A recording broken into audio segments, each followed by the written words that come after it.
Olá, tudo bem? Sejam bem-vindos a mais uma aula da GMP Academy. O nosso tema hoje é o tema de blindagem sanitária para as organizações regulamentadas pela Anvisa. Regulamentações que têm que atender às boas práticas de fabricação, boas práticas de distribuição, armazenamento e transporte, boas práticas de importação, boas práticas de funcionamento dos serviços de saúde. Afinal de contas, a Anvisa é o órgão regulador de boas práticas do nosso país e a gente vai falar sobre blindagem sanitária dentro de um conceito novo que nós estipulamos dentro da nossa visão do mercado. É o que a gente chama o conceito da dupla consciência organizacional. Uma consciência regulatória e uma consciência organizacional, aonde essa blindagem sanitária ela se dá através do alinhamento efetivo entre o responsável legal e o responsável técnico.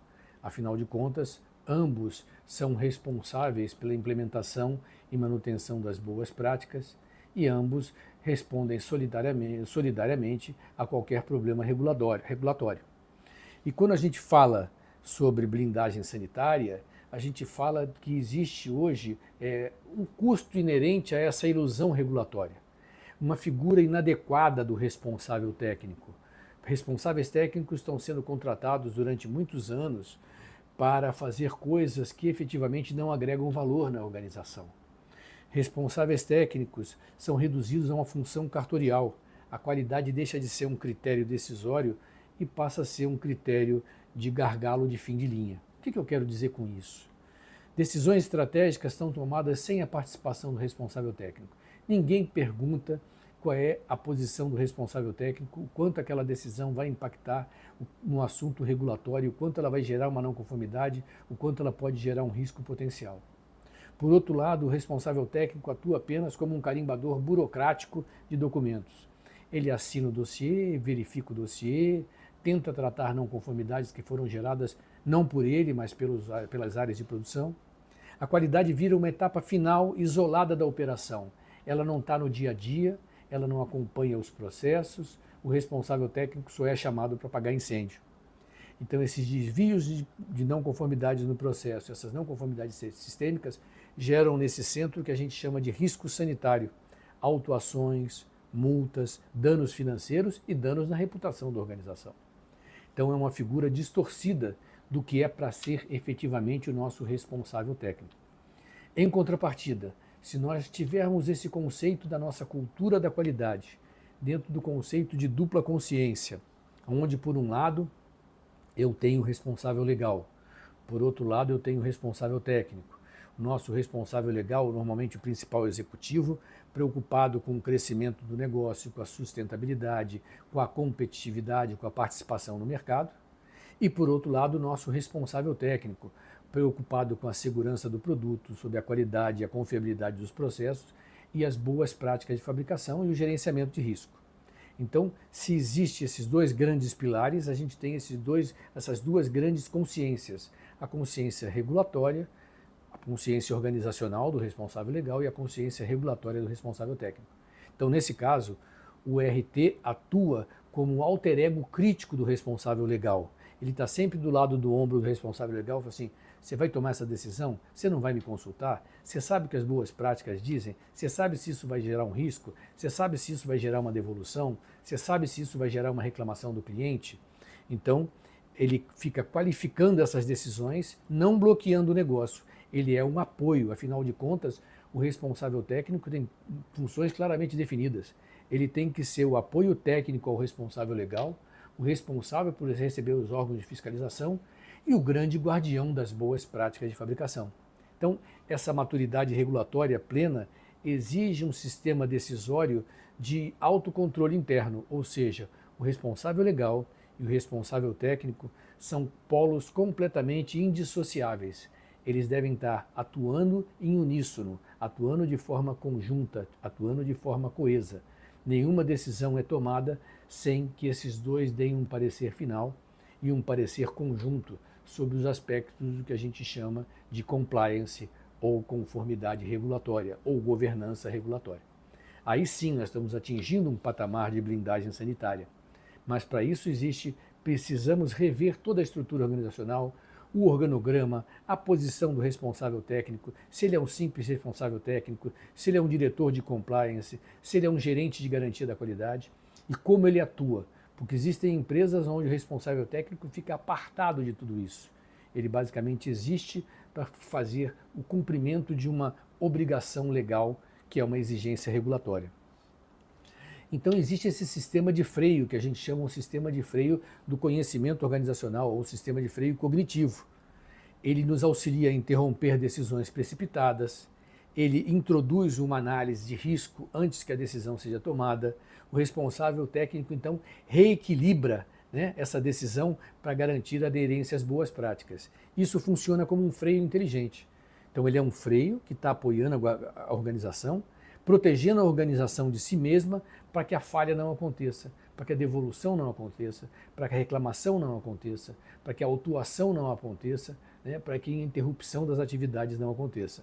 Então o RT não é um mero aprovador, assim como um sistema crítico de aviação ou na medicina. O RT é o mecanismo que impede o erro fatal antes que ele aconteça.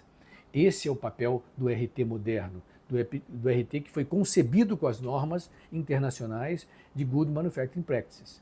Não um RT para inglês ver, não um RT para assinar papel ou não um RT para correr atrás de criar uma desculpa para uma não conformidade que foi gerada por falta de prevenção.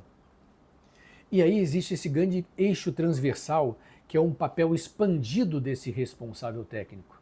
Então o responsável técnico atua de forma integrada em 4 frentes extremamente importantes. A primeira frente como um gestor da qualidade, normalmente o responsável técnico como um gerente de gestão da qualidade ou garantia da qualidade. Ele cria estrutura e mantém um sistema de gestão da qualidade, ele define os critérios de aceitação e rejeição dos produtos, dos processos e de cada uma das etapas.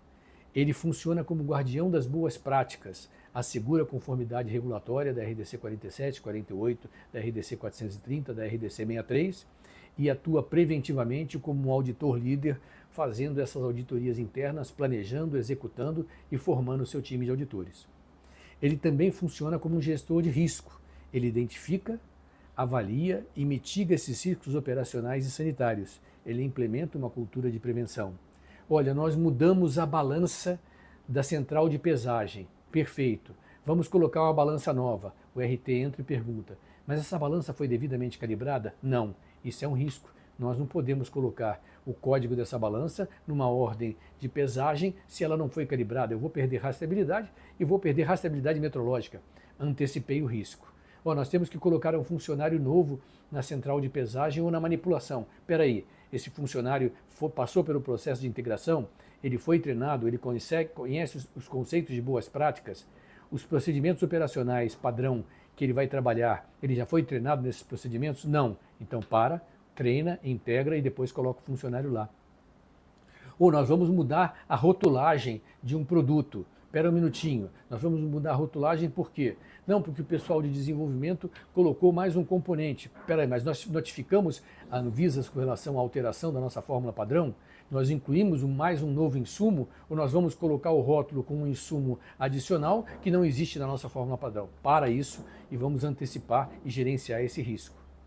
Olha, nós vamos mandar para o nosso cliente, ele pediu 10 caixas de um produto A e nós nesse momento temos 8 caixas do produto A e vamos mandar só as 8. Espera aí, vocês já negociaram com o cliente e vão mandar uma quantidade inferior a isso?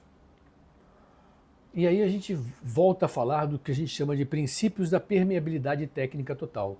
Vocês estão lembrados quando eu comento que o RT, além de ser um responsável técnico, ele deveria ser o gerente de garantia da qualidade? Até assumir muitas vezes também o controle da qualidade e o laboratório de controle da qualidade, ou podemos ter um gerente de controle da qualidade que cuida da inspeção de recebimento, inspeção do processo, inspeção final e do laboratório de controle da qualidade. Podemos ter um gerente de garantia da qualidade, mas olha, enquanto ele é o gerente, ele está interagindo com a produção, interagindo com a logística, interagindo com recursos humanos, interagindo com o controle da qualidade, com a área de compras, com a área financeira. Então, sem essa permeabilidade sistêmica, decisões são tomadas na produção sem o acompanhamento do gestor da qualidade do RT. Decisões são tomadas na logística sem o acompanhamento do RT. Decisões são tomadas no controle da qualidade, ou em compras, ou no financeiro, sem que o RT dê seu parecer para mitigar qualquer risco e antecipar qualquer não conformidade. como os exemplos que a gente deu anteriormente. E aí a gente cria o que a gente chama de triângulo dessa blindagem sanitária. Esse triângulo da blindagem sanitária tem 3 vértices importantes: o diretor executivo, ou o principal executivo, ou o diretor-geral, o responsável legal e o responsável técnico. Essa interação, todo o tempo, cria o que a gente chama de uma autoridade formal reconhecida.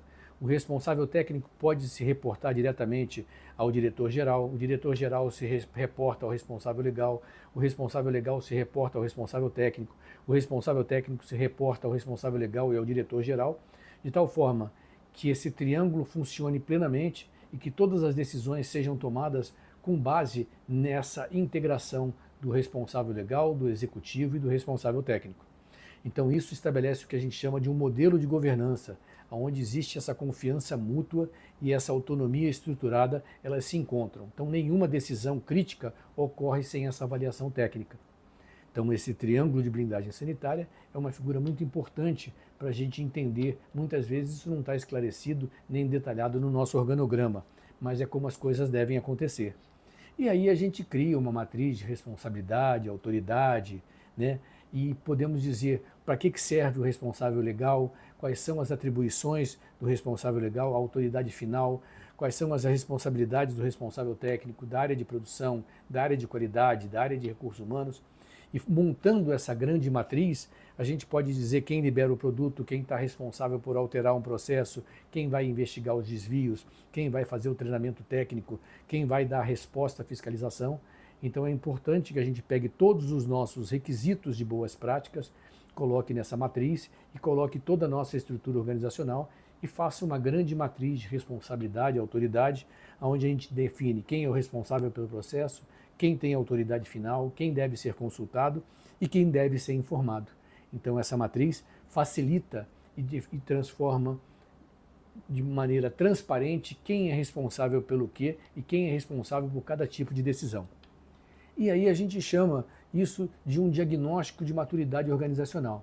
Vocês vão perceber que eu tenho nível 1, onde eu tenho um baixo nível de confiabilidade operacional, e tenho nesse nível 1 um risco regulatório elevado. E as coisas vão evoluindo. Então no nível 1 eu tenho o que a gente chama de um RT burocrático. Ele assina a documentação sem influência. Então é um processo de alto risco. Está lá em cima, alto risco e baixa confiabilidade. Nível 2, já um processo reativo. O RT atua apenas após o problema. Ele tem uma participação limitada. Gerou uma não conformidade, o RT tenta resolver. Tem uma reclamação, o RT tenta resolver.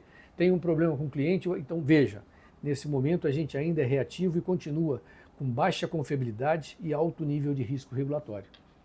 Aí a gente chega na inversão dessa curva, quando elas se cruzam, o que a gente chama o nível 3 é um nível integrado. Aqui o responsável técnico já participa das decisões relevantes, então existe o início de uma cultura de gerenciamento de risco. Então percebam que eu tenho o mesmo nível de risco regulatório e confiabilidade. Agora, quando a gente caminha na direção da blindagem sanitária, eu entro no nível 4, que é o nível preventivo. O RT, nesses casos, ele antecipa os riscos sistêmicos, existe uma forte integração desse gerente de gestão da qualidade, do RT, com o gerente de produção, com o gerente de logística, com o gerente financeiro, com o gerente de compras, com o gerente comercial, com o responsável legal. Então ele está integrado nesse processo, ele auxilia nas decisões. Aí vocês vão perceber que eu tenho uma queda significativa do meu risco regulatório e um aumento significativo da minha confiabilidade operacional. E por último, o que a gente chama de um nível blindado, é onde o RT é o núcleo decisório. Nada é decidido nessa organização sem a participação do responsável técnico. Seja ele um diretor, um gerente de gestão da qualidade, o braço direito do executivo ou até um sócio. Nada é decidido sem um parecer regulatório, é isso que nós chamamos de blindagem sanitária. E nesse aspecto a gente tem 5 princípios de blindagem sanitária que são muito importantes. Eu diria que são os mantras inegociáveis para a implementação dessa dupla consciência. O primeiro, decisão sem o responsável técnico. Decisão sem o responsável técnico é decisão com risco alto e risco oculto. O segundo mantra, qualidade não é um departamento, é um critério decisório. Eu tenho que decidir com qualidade, com confiabilidade. E para decidir isso, eu tenho que ouvir o responsável técnico e as gerências envolvidas nesse processo. A autoridade técnica deve ser formal, não informal. Então, o responsável técnico tem autoridade técnica, isso está formalizado e ele é usado dessa forma. Ele é a autoridade técnica, ele dá a palavra final com relação aos aspectos regulatórios. Quarto mantra, conformidade é consequência de uma governança, não só da auditoria. A auditoria nos auxilia como um pilar regulatório das simulações, da nossa identificação antecipada de não conformidades. Mas a grande conformidade é consequência dessa governança regulatória. Ou seja, eu durante todo o tempo tenho o trabalho de governar a implementação e a manutenção dessas boas práticas, tendo o que a gente chama de governança regulatória. E por último, o RT ele protege a empresa de si mesma. A empresa normalmente mete os pés pelas mãos, toma decisão precipitada quando o RT não participa. Quando o RT participa, ele é um grande anjo da guarda da empresa. Ele então protege a empresa das suas decisões inconsequentes. E aí a gente vem e chama o que a gente chama da cegueira, né? A prevenção ativa. Num primeiro momento, a cegueira organizacional é aquela onde o RT, a ausência de um RT forte gera uma conformidade ilusória. Aqui tudo funciona, mas o RT a gente só chama ele quando precisa. Por outro lado, quando a gente tem essa prevenção ativa, ele é um freio inteligente. Ele garante decisões balizadas em risco e nas boas práticas. Então, o mecanismo de defesa definitivo é um responsável técnico empoderado, um responsável técnico reconhecido, um responsável técnico respeitado. Essa é a figura do grande e moderno responsável técnico, aquele que faz a diferença todo o tempo, que deixa de ser um burocrata, que sai da sua sala, que está periodicamente no chão de fábrica, que interage com os seus pares, com os gerentes de produção, gerentes de manutenção, gerente de logística, compras, comercial, vendas, marketing, e ele está ativo em todo esse processo decisório. Então, o que a gente tem para passar para vocês dentro do conceito de dupla consciência da blindagem sanitária é isso. A gente espera que vocês tenham gostado e não deixem de acompanhar a GMP Academy na sua série de aulas sobre blindagem sanitária para as organizações regulamentadas por boas práticas. Até breve.